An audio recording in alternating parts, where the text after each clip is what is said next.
ছাদ থেকে কতগুলা কচু উঠে আনছিলাম, দেখেন লতির সাথে কচু উঠে আনছি, ছোট ছোট কচুগুলা।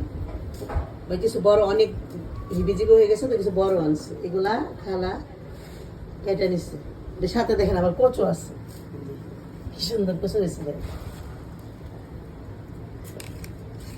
কচুর কোনো কিছু ফালানো যায় না, কচুর লতি, তারপরে কচুর শাক, এগুলো আবার চিংড়ি মাছ দিয়ে রান্না করবো, এগুলো স্বাদ লাগবে।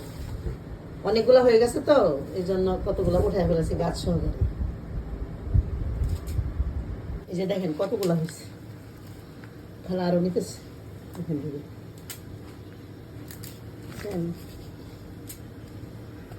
এগুলো আবার রান্না করবো।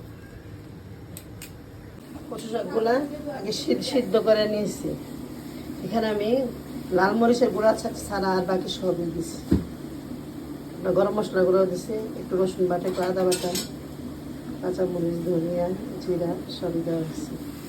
পেঁয়াজ দিয়ে আর একটু লাল হবে, লাল হলে এগুলো ঢেলে শাকটা আমি ঢেলে দিচ্ছি। এখন কিছুক্ষণ নাড়াচাড়া করে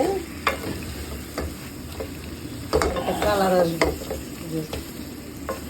শাকটা হয়েছে বোঝা যাবে তখন। আবার আপনাদেরকে দেখাবো, আমার সাথে থাকেন। রান্নাটা আমার হয়ে গেছে, দেখেন শাকটা কালারটা কিন্তু অন্যরকম হয়ে গেছে।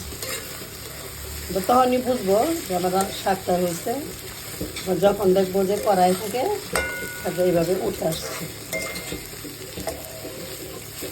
আমি কিন্তু এখানে একটু ঘিও দিয়েছি, ঘি দিয়েছি, একটু তেলও দিয়েছি, একটু সমানভাবে দিয়েছি আর কি।